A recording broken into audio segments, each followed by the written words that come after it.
to cap it off, I think a lot of these things start to come together, right? I think like we love to have debates about AI and Metaverse and NFTs and tokens and blockchains, but in reality, like all of these unique innovations are going to start coming together to build foundations of like what these new experiences that evolve through, our digital, physical, online lives, and it's going to break through. The Collectours. Hosted by Stashh.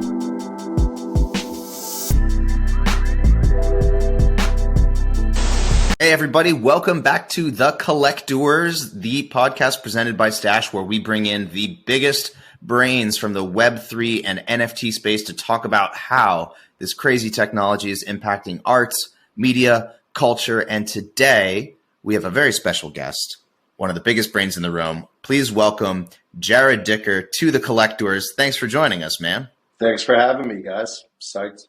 Pleasure having you join us. Thanks so much. I guess if you could just maybe for those the uninitiated that don't know about you, if you could give us maybe a sort of a top line view. You've done so many different things, obviously from sort of the traditional world and have gotten into the sort of more bleeding edge crypto in the last several years. Would love to see if you can give us a sort of a top line 2-minute spiel from WAPO to now the TCG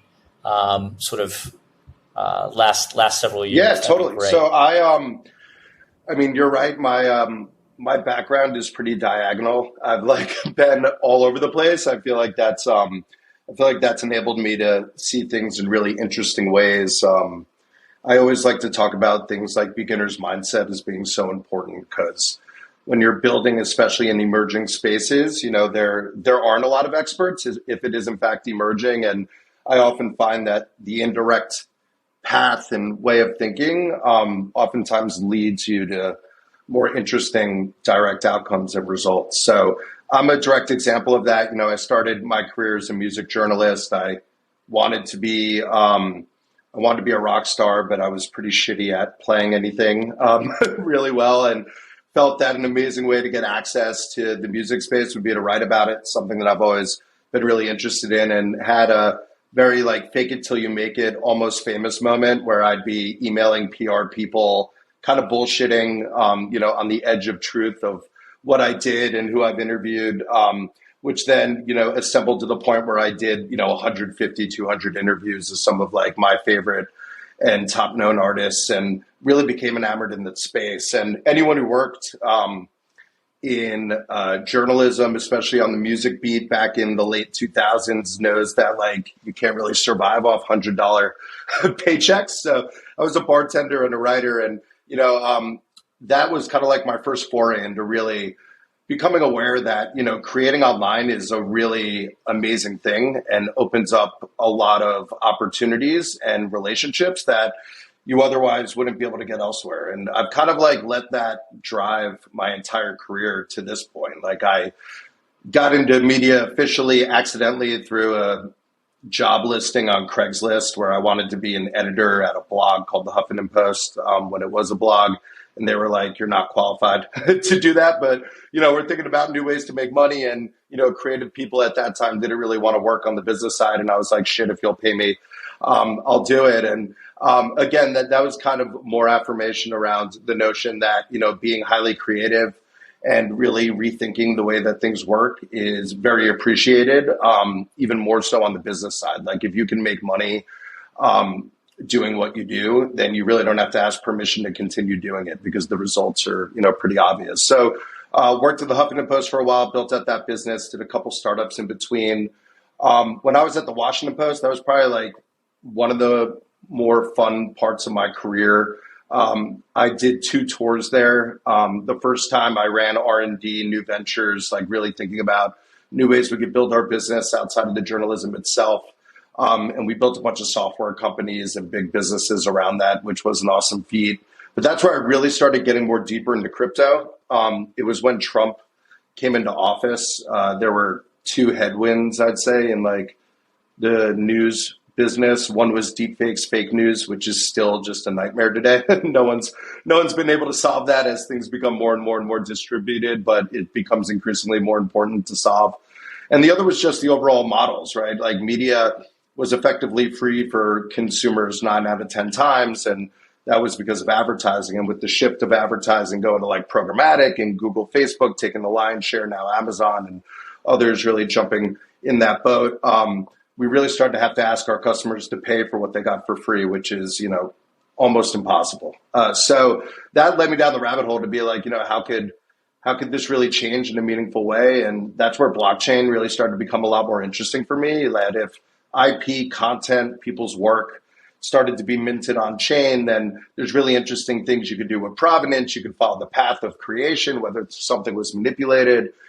You can manage licensing, royalties, and this was like 2017, so very pre-NFT boom where those notions became a lot more obvious. But I kind of was able to see it very early then and have been obsessed since. So I joined TCG in June of 21, so almost 2 years, which is amazing, where we decided to launch an early stage fund, really focused on what was happening at this intersection of consumer and Web3, which is kind of like a bullshit term because all of Web3 needs consumers right now. So everything is effectively a consumer focus. There's no B2B, B2C as, structured in a way as, more traditional businesses. But we really felt that as more consumers started to get interested in the space, as more founders really started to want to expand beyond just crypto native and reach different industries like fashion and sports and music, that we were very equipped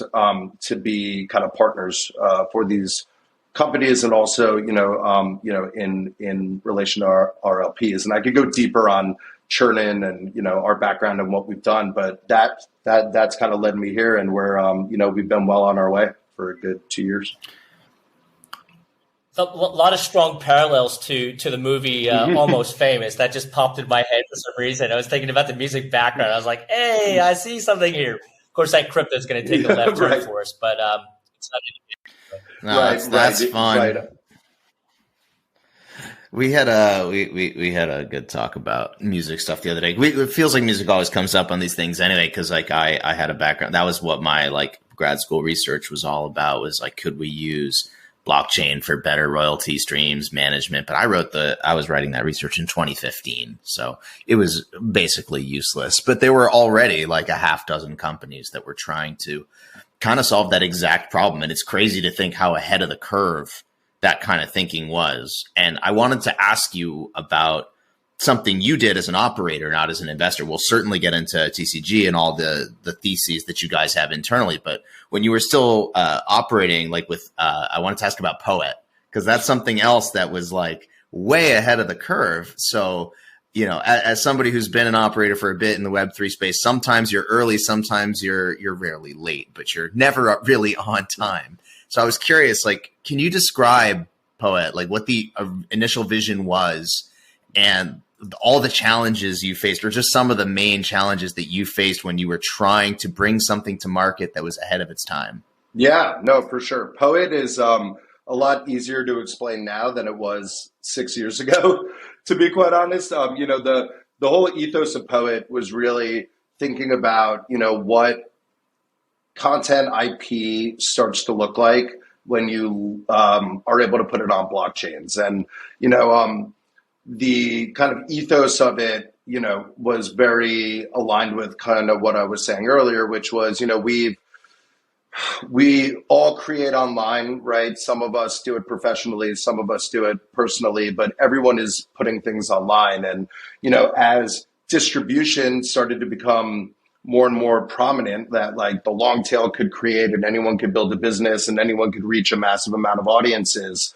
The business around that, right, was never really a strong focus. Business and media always usually lags the creative part. And we've seen that through, every single iteration of online models. I mean, namely advertising. There's no one who doesn't complain about how shitty ads are on the internet, and how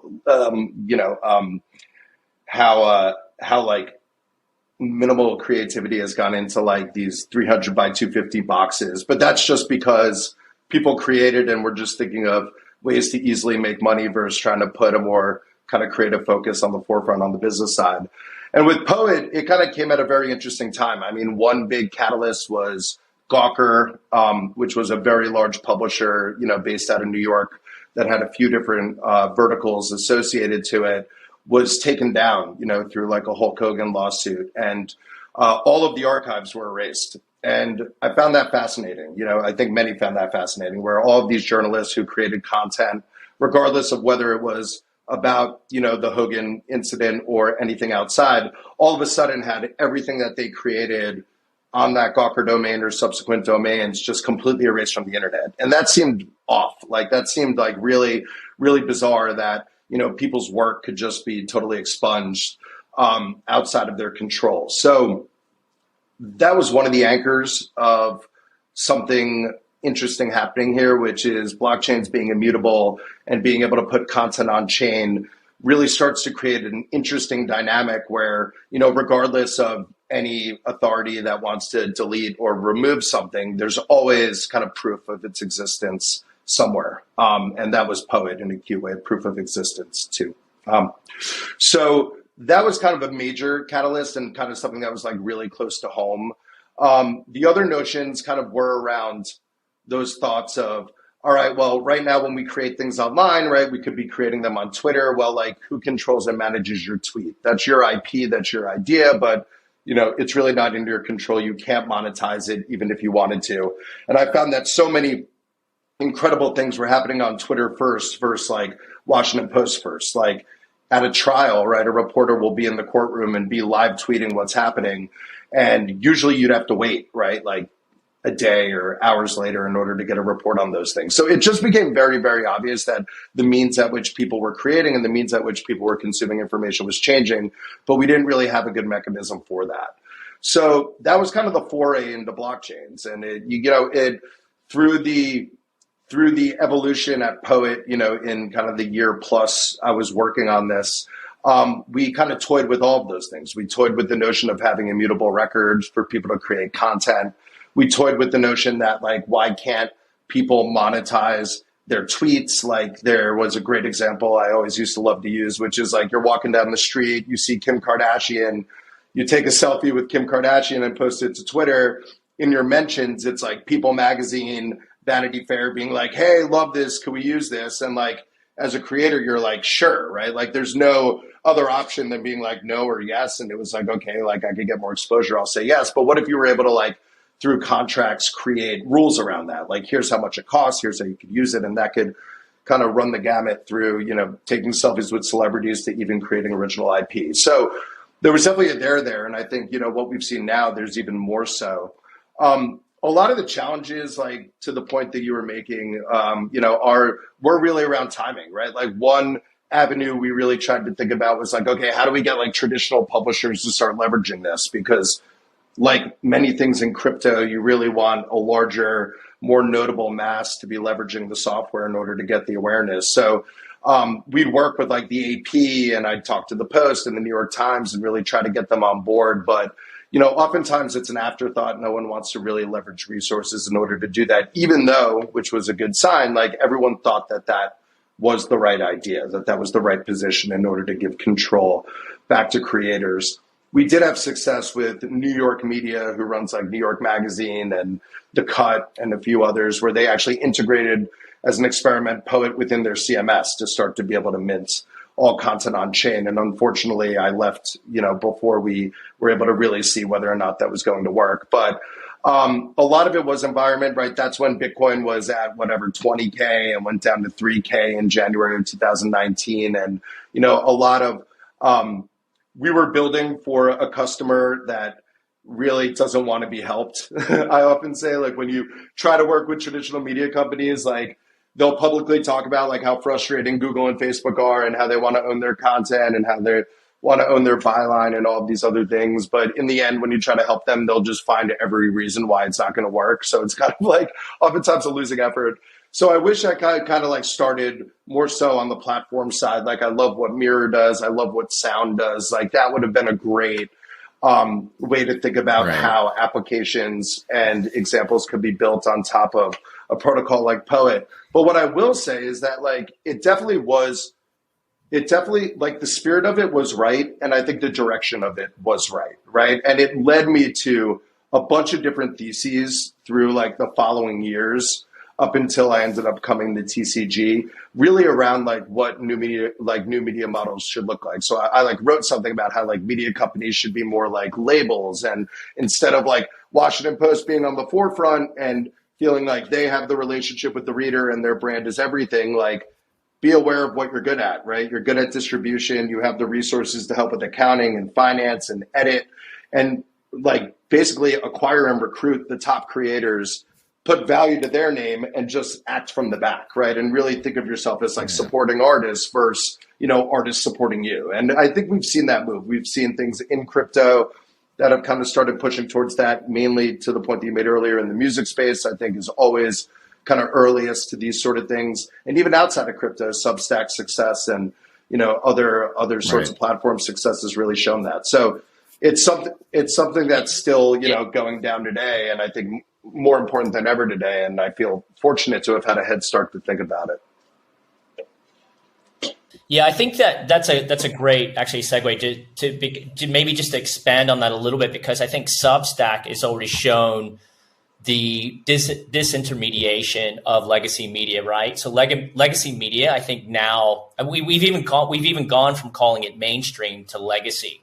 So we're, I think, rapidly going to a new model. What that model is seems to be, even the music label model may not be apropos in this situation, in that if you're going to have, and I think Balaji, who's gotten a lot of press as of late, but he touched on this now, is that citizen journalism, right?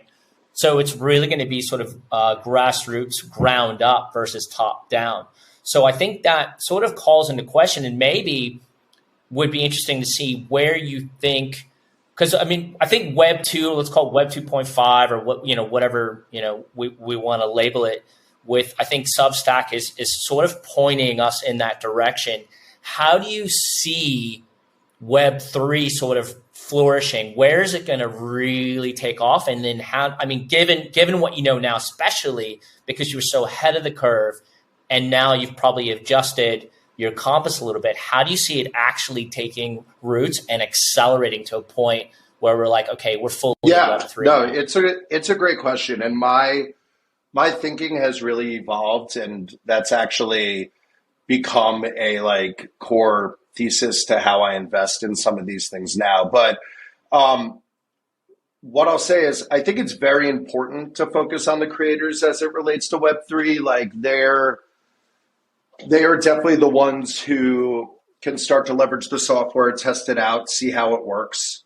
But as I mentioned with PO.ET, and I think it's still the case today, it is a very uphill battle when you are thinking about how to integrate Web3 into the creator flow, mainly because of a couple reasons. One is it's very established already. Like you have platforms like Spotify that consumers love. I mean, it's like, you hear Web3 people talk about Spotify's take rates, and you're only able to monetize X amount of streams. From a consumer point of view, right, Spotify is arguably one of the greatest applications to be created over the past decade. It's personally my most used application.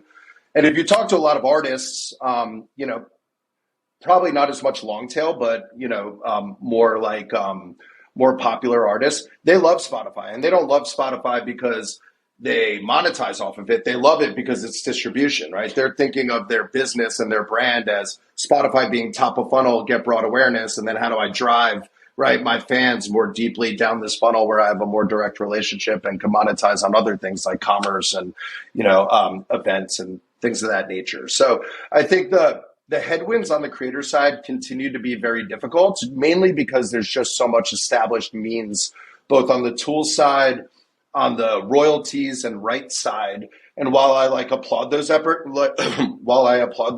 and definitely encourage, activity to still happen there, I think it's hard, right? And I think you're seeing that with Royal and a few others that are kind of edging into really trying to change that dynamic. And we'll see, right, like how they're able to net out there. The other thing I'll say with that, which kind of segues into where I think the Web3 focus should be and where I'm seeing a lot more traction, is more so on the fan side, right? It's really about what's the direct-to-consumer model as it relates to creators and consumers, and what do we know is inherent about Web3 that we could kind of lean into and not try to force new behaviors or force incumbents to change the way that they operate or manage the relationship with creators, but more so bring like new additional value to kind of what we're seeing today. And, you know, in Web3, especially crypto, it's inherently transactional, right? Like I give you, you know, money in exchange for something of value. And that could be like an NFT, that could be an experience, that could be something that I hope goes up, right? And then I could exit out.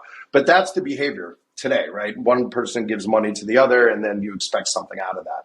So if you're thinking about that in like the creator space, it's like, okay, how do we get really creative around what new opportunities could be built through that? And that's where I get very, very, very excited about the notion of fanhood, how NFTs could foundationally, and I do believe this, be a better infrastructure for fan to artist or fan to creator relationship than email or anything that's existed prior.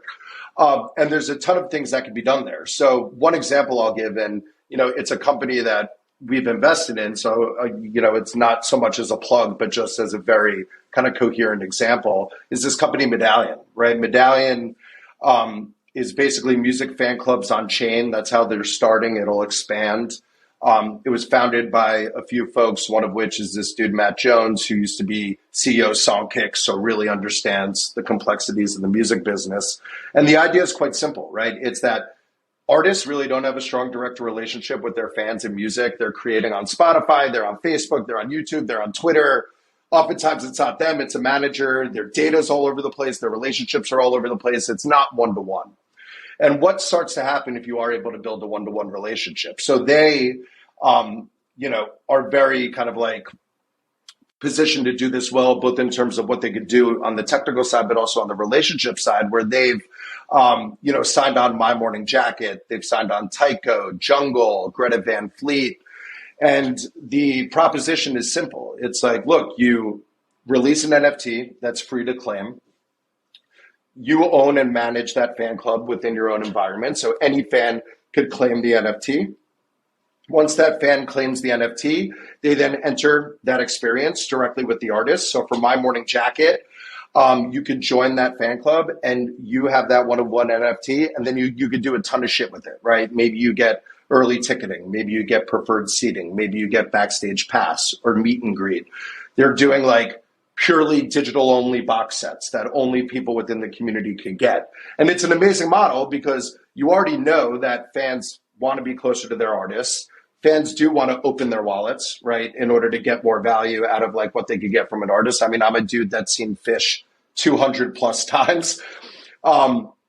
I've never gone to a show and left and been like, shit, I wish I got $10, right, from attending that show. If anything, it's like, wow, I wish I could have paid this band $50 more to keep playing, or I wish I could have taken home a set list or, you know, opened my wallet. And that's where I think, to more directly answer your question about like where Web3 starts to take off, you know, again, I applaud the notion of like fans wanting to own, you know, their artists and be early and get value out of it. But do fans really want to get 10-cent royalty checks, or do they actually want to like open up their wallet more and get more value out of it? So that's where I think like the energy needs to go, and I think could be really impactful, because up until NFTs, all of that's been duct tape. It's like you could sign up via email, and then maybe you look at that email, and then, you know, it's like you don't have a relationship with it. Like same with ticket stubs. It's like, you know, ticket stubs used to be fucking awesome when they were printed because you'd collect them, you'd save them, you'd show them off. Well, now it's completely transactional and one-time use. I have the ticket, I use it. Well, what if that ticket,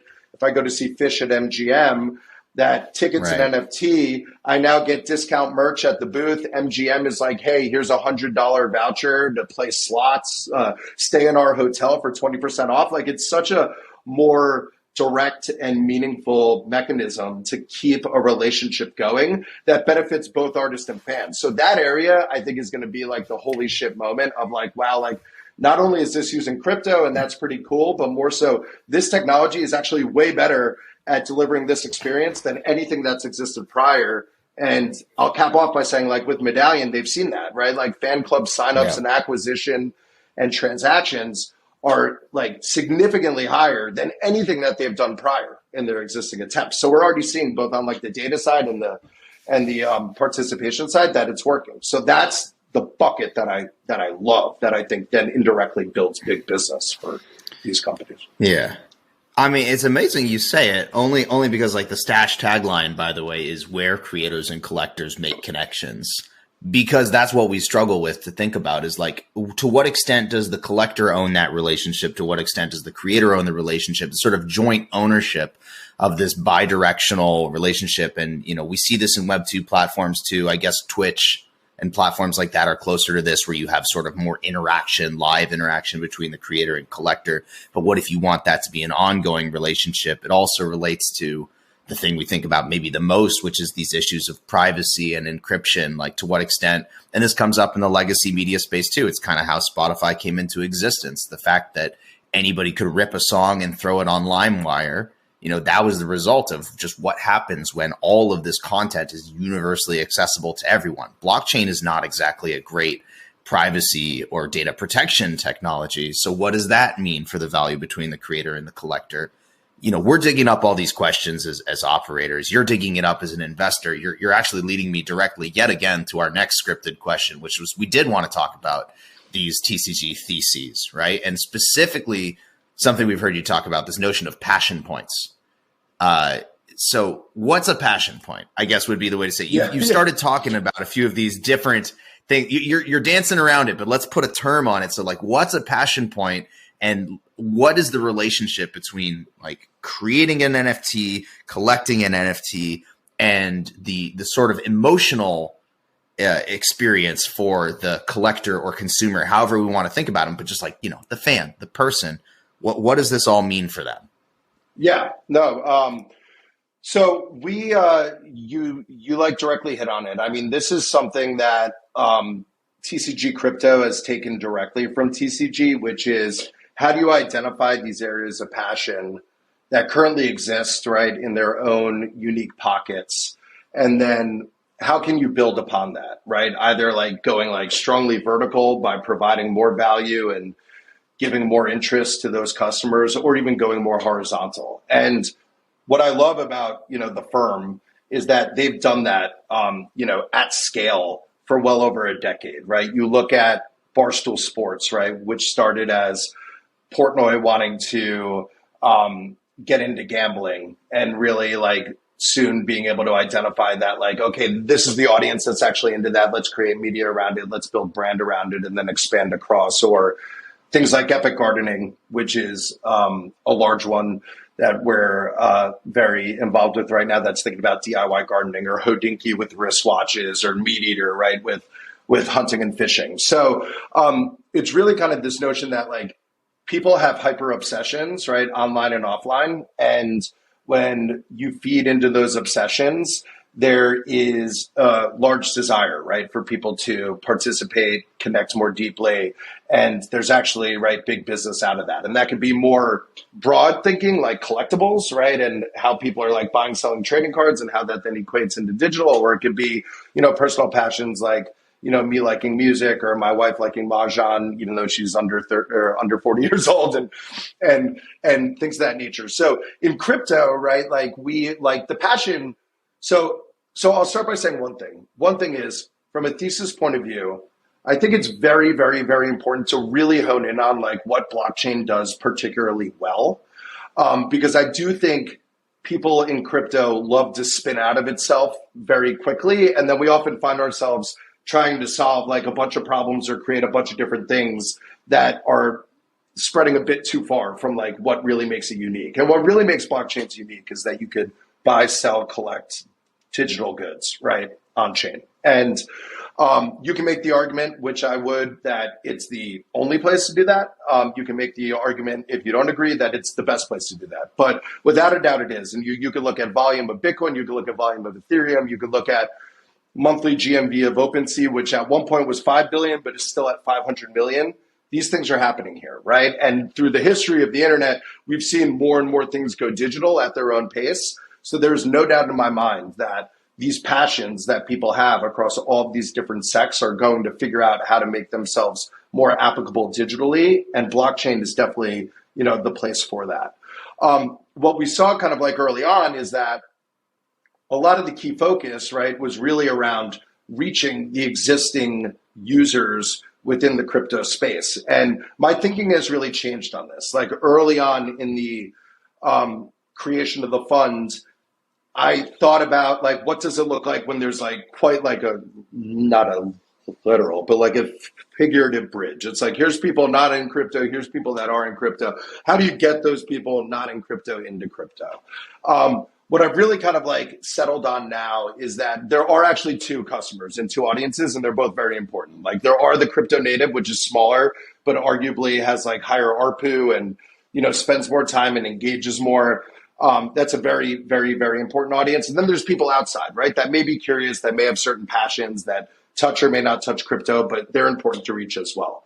And where it kind of like crossed the chasm in a bit, and this happened because of like Top Shots and a few other things in the NFT space, was that, a lot of these existing passions that happened outside of crypto started to come in. Originally, it was like, okay, what are the passions in crypto that we could invest in and hit on? A lot of that was like swapping, trading, collecting. Now, all of a sudden, everyone's like, okay, well, what does using blockchains look like for fashion? What does it look like for sports? What does it look like for the leagues, gaming, gambling, entertainment, things of that nature? And that's where we were very like well positioned, I think, because a lot of, at least on the investor side, a lot of the investor relationships with founders really was anchored on the notion of like understanding tokenomics, right? Like helping build these kind of like crypto communities, knowing native languages like Solidity and assisting there. But when it came to things like go to market, right? Building a brand, things as simple to like us, because you built media companies as like SEO, like those things were absent in those combos. And those were the biggest things that came up, I'd say, over the course of like the year and a half before me launching the fund. I'd be investing directly in a lot of these crypto companies, and a lot of my time was being used like walking through like, how do we build this brand? How do we go to market? How do we think of unique models? Like, how do we expand? And all of those things just made it really obvious that like this was kind of the moment that Web3 was starting to become real business. And there was a desire, like I said earlier, not just from consumers, but for founders to really like expand that and build that well beyond. So how we think about it is like, we try to identify these passion arenas that we think are uniquely suitable to like connect directly with on-chain. So collectibles is an obvious one. Where are there areas where collectibles are large? Sports trading, gaming, things of that nature. Okay, how does that look, right, in this sort of new environment? Fandom is another one, right? Like people love artists, they love bands, they spend money on music, they go to shows.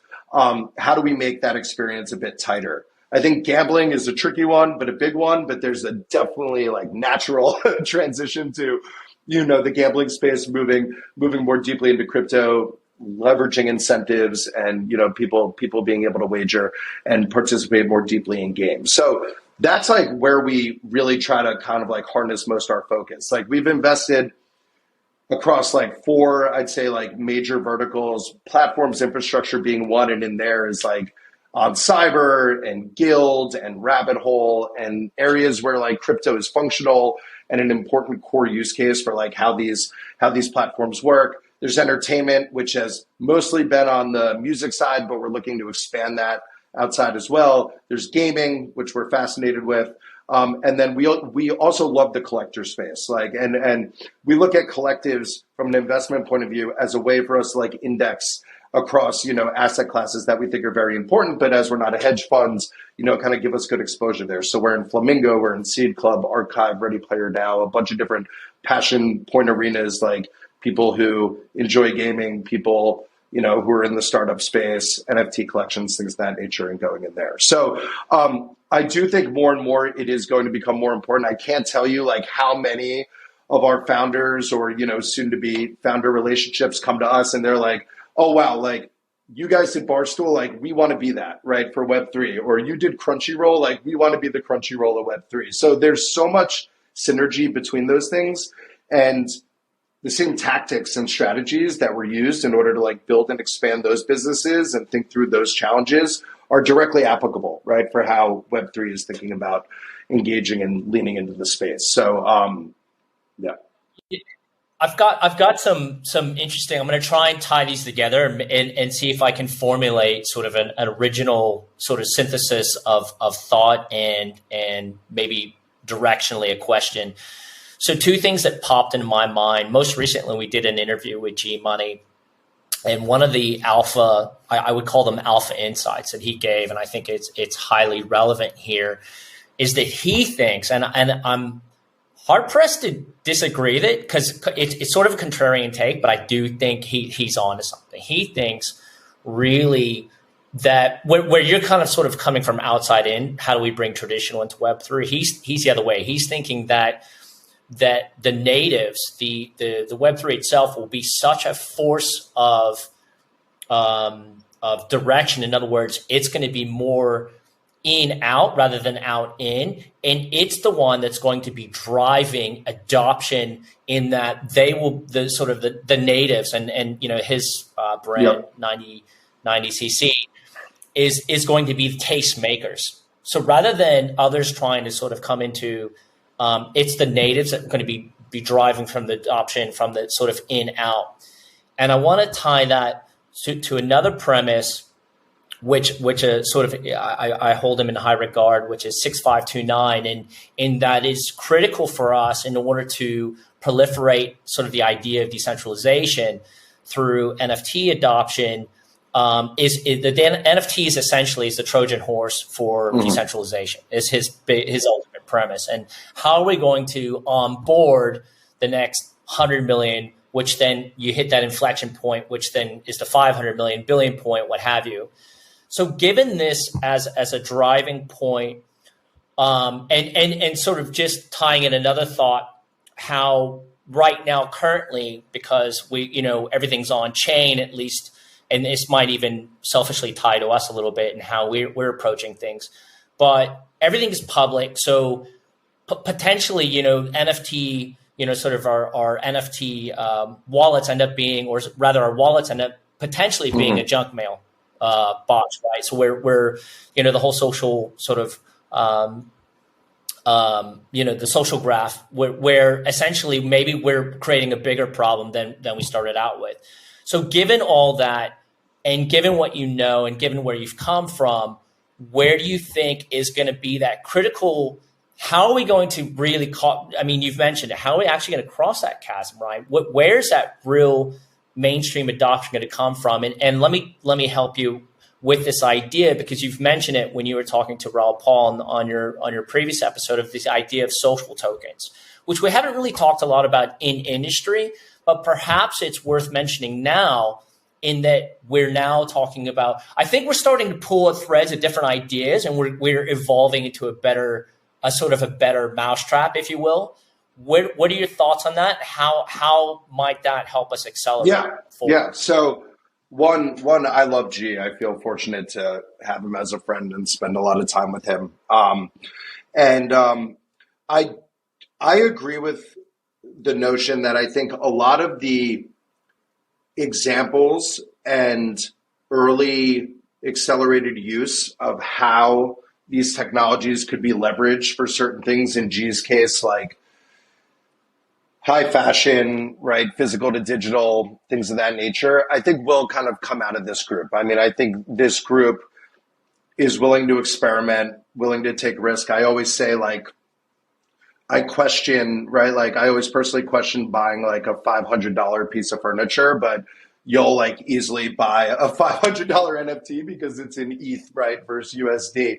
And there's definitely I don't know if anyone's written on that, but they should. There's definitely psychological behaviors around how you are willing to spend and engage as it relates to crypto, right, being in your wallet versus fiat. And I think that that's allowed a lot of experimentation, a lot of thinking, to kind of see how people behave, in relationship to NFTs, how they buy it, how they trade them, and what those different use cases should be. So I do think the catalyst for awareness around how these things could work and how they could go more broadly is definitely going to happen in that ecosystem versus, like a more incumbent type platform, like a Facebook, right? Which we've seen how quickly they moved on from that, or Twitter, or, other forms of that.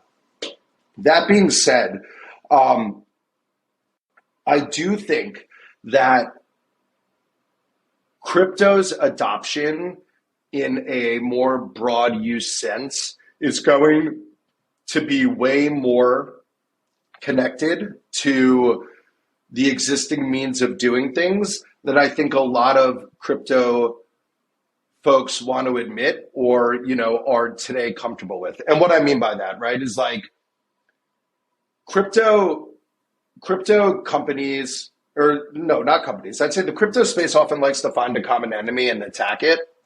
And, there's a ton of examples around that, right? There's Facebook, right, which was taking your data, and you should own your data, and your data is valuable, and Oh yeah, we'll get back to them in a second. But keep going. Yeah, which was like the topic du jour for a year and a half until it wasn't, right? Until people realized like, oh, like I would never actually pay for this, and I do like to leverage it, and it just becomes the next conversation, and we've seen that over and over again, right? We've seen with crypto, right, the discussion of like, well, we can't have centralized social networks because of authoritarian regimes. And not to say Elon is that, because he's definitely not, but like you've seen kind of Twitter be taken over, and who's using Twitter more than anyone? Crypto people. So like, I do think that like there are a lot of these like strong sentiments that people lean on that they're quickly able to like move beyond, because there's either like a new thing to focus on, or it's a realization that like that may not be the thing. And that's why I do believe that the actual use cases that start to get more broad awareness are going to be more tangentially connected, because I think a lot of crypto companies that are starting to become a lot more mature 2, 3, 4 years in are starting to see the value of like connecting with incumbent platforms or leveraging brands and being able to even partner with brands. And even G-Money's like that too, right? It's like they're doing something native and new, but I'm sure G-Money talks about this, but like, the connection to some legacy brands and bringing them into the fold is a strong interest point for him. And I do think that is going to happen through data. And more, it's fascinating to hear a lot of Web3 companies talk about data, because before it was really about like own your data, which I still think is the case, but it was like not a fluid understanding of like why cookies powered the ecosystem in such a meaningful way, and why that became such an economic factor to like online internet business. And now if you talk to like a lot of these, more mature like crypto type companies, they're talking about data, right? They're talking about understanding like what customer behaviors are and how they're connected to this or that, and how that could be valuable for brands and others to kind of more reach them directly. And I think that one, it's a good thing, because I do think that there's a lot of unique new ways that crypto could kind of bring data to light, and provide a lot more value than what's happening right now with like the cookie apocalypse and GDPR and, all things happening in that realm. But it also creates better user behaviors around like what you're saying with social tokens, right? It's like going back to what I was saying with like NFTs as a better foundational software for membership than email. I think the same happens for like how you navigate online, like having to log in and remember passwords and create a profile on each of these individual platforms that you belong to every single time. It's exhausting. You don't really want to do it. Within a wallet, we could do all of those things very easily, right? You could pull the NFTs that are in a wallet. There could be preferences in data by way of ENS and other means that, are just automatically like living within there that auto-populate. And it should build like a way more seamless way for you to navigate the web. And maybe there are more unique things that you can do with advertising, which isn't just getting targeted by CPMs and clicking out, but better brand engagements or ways to offer discounts, or understanding like how people want to navigate and what their preferences should be. So while I do think a lot of the catalyst and awareness of what could be done with this software absolutely happens within the native kind of like population and use case, I do think that there's going to be more and more awareness from those companies that are building for that to really think about how they expand beyond in order to attract the broader landscape, whether it's like leagues or brands or other platforms. And that connection, I think, is going to weirdly happen through data, something that crypto has done really, really, really well, but hasn't spent enough time, I think, being able to, aggregate and contextualize in a way that becomes very, very meaningful. And I think will be like Sure. a blow off the lid. It's fascinating to hear you talk about it because like I so often am advocating a very not oppositional position, but definitely something a little different when I get up on stage and I talk about all the ways that like what happened with the internet is we made data super cheap to produce and super valuable at the same time for the people who are able to aggregate and redistribute. And this idea of Web3 owning your own data, I think that's what we're talking about. It's what it could be about. It's absolutely not what it's currently about. It's kind of the opposite data model. Everybody owns your data simultaneously. I don't think that we build on that foundation a media landscape that works better for creators and collectors. The UX might be a little bit easier in the same way that if you make all of your Facebook information and social graph public to everybody, things happen a lot easier, but it's also a catastrophic nightmare. So there's some needles to thread here to be sure. And I'm sure we could talk for 3 hours more about this and every other topic. But since we're running out of time, I want to leave with one major question, I guess, since we're already talking about Facebook, but not in the context of privacy, just talking in terms of the metaverse, right? Here you have this company that spent billions of dollars, tried to rebrand around this effort. Everybody was saying this was the coming of the metaverse. I mean, you should never listen to the media, right? Because they also put right. Sam Bankman-Fried on the cover, and Forbes said the point is not what the narrative is, but the point is also that now they've laid off thousands of people working in this division. They're focusing back on core costs, whether that's because the metaverse is over or because interest rates are 5%. That's up to everybody else to decide. But I just to tie everything together that we're talking about here, we've talked about your personal history from legacy media and Web 2 world up now through Web 3 investing. We're talking about needing to be in the right place at the right time. And maybe even Facebook was a little bit too early to these concepts of the metaverse. So the question really is, what is going to happen to not just crypto, but this global concept that we were talking about all through the pandemic when no one could leave their house, this concept of the metaverse? Is it still something that we can define? Is it something that we can place hype behind? Is the metaverse the doorway for all of these consumers, collectors, fans? Do they want to be in the metaverse, or do they just want a better way to connect? Yeah. It's a great question. I think there's probably two avenues to take here. One is, I think the notion of the metaverse is a natural extension to like our physical and digital lives, just continuing to evolve, which it's very hard to argue that hasn't just consistently evolved, right? Like, we used to go online, then we used to go offline. Now we're just like, this is it, right? It's like, you're like attached to your phone. There's a lot of amazing things that have happened in that evolution, like the democratization of effectively everything, that anyone could become influential regardless of background. You could do things through different platforms. You could do things through what you create and who you meet and who you communicate with. And obviously there's good and bad to everything, but I do feel like that desire is only going to continue and continue to evolve. So on one side, I think, not thinking of the metaverse as a bunch of us as avatars dancing in space, but more so like as a notion of like how this continues to evolve as our lives are not about online, offline, but just, this combination of both. I think we'll absolutely consider to accelerate. And I think that's a very exciting thing. And I think we're very early in understanding what that could look like and what the issues will be that we have to solve for. But there's no doubt that, the convenience of what's happened by way of that is the way that people want to live and continue to live, and that will continue to do so. So that's one side. The other side is that, like, I think that the notion of these virtual worlds and how people experience things online is absolutely going to blow up. And that's going to happen regardless of Facebook or VR goggles or AR or anything of that nature. And I think it's just mostly how we've seen, going back to the first point, like how digital has changed how things act in the physical space. I mean, one great example is like how I go shopping, right? Like I used to like be like, I'm in Manhattan. I used to be able to go outside and go pick out jeans or pick out a shirt. Now it's like impossible. It's like you can't like walk into a store and buy something anymore. Like there's some stores that do it, but for the most part, that's few and far to come by.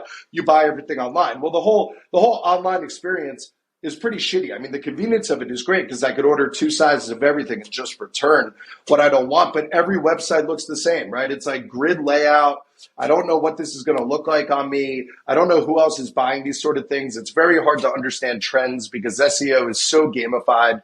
And I think that there's going to be a natural extension just in that pocket of how I buy online, how I look, how I feel. And there's so much innovation that can happen there that just makes online purchasing and shopping way more immersive, way more valuable, brings in a ton of new models like affiliate, tastemakers, curation, things of that nature, where we've barely scratched the surface there. So that's just like one example. Another example is like everyone like talks about like how do I live longer? Like what's longevity, right? And we're talking about taking all these powders and potions, right, in order to try to live to like 110, 120 years old. But it's amazing how many like metaverse projects I look at that talk about like online performances and talk about like all like basically bringing back things from like our youth or, you know, things that are more nostalgic. I think that that's going to be absolutely amazing, right? Like if you can imagine seeing the Beatles live in concert, or you can imagine seeing athletes or others like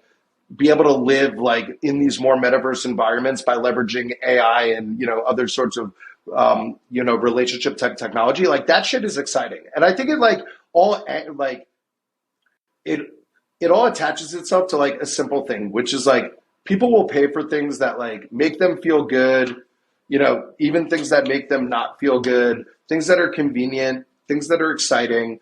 And as we get more and more creative about what that could start to look like more online, I think that'll explode. And like we've seen it, like I don't know if I think Bieber performed in like Roblox, but like if Bieber performs at Staples Center, right, or whatever, crypto.com now, it's like 20,000 people, right? You perform online, it's 20 million people, right? Like there is a natural value to all of these things. And I think we've gotten very caught up in like Zuck's metaverse world. And I think a lot of people have gotten caught up on avatars where virtual worlds could literally be like the same exact resolution and behaviors and mechanisms as we're doing right now. I think that is like without a doubt going to move. And I think commerce will drive a lot of that. Again, going back to the blockchain side, like I think for sure anyone who's building things physically or who's thinking about, you know, a commerce type experience is going to be thinking about how that starts to work more in a digital world and digital native good type world. And that is a massive opportunity for blockchain being the underpinnings. But to cap it off, I think a lot of these things start to come together, right? I think like we love to have debates about AI and metaverse and NFTs and tokens and blockchains. But in reality, like all of these unique innovations are going to start coming together to build foundations of like what these new experiences that evolve through, you know, our digital, physical, online lives. And it's going to, you know, it's going to break through. Like I've never been more confident in that. And hopefully I'm right. But Well, you're talking to a guy who is an AR avatar and a guy whose hat is an NFT. So I think you're in pretty good company here. And we appreciate you taking all this time to share your insights. We know with TCG, you guys are investing a lot in the future, and you have your feet firmly in the past with your experience in the media space. So it was amazing to have you on here sharing this alpha, sharing this insight. If people want to keep following you or keep following TCG Crypto, is there anywhere that they can do that somewhere in the metaverse? yeah, for sure. I mean, on Twitter, I'm at Jarrod Dicker. You know, we blog off of Mirror. We have a new website launching soon. So I'll make sure to share all of that. But yes, follow me directly, DM me. Would love to jam with anyone who's interested. Oh, yeah.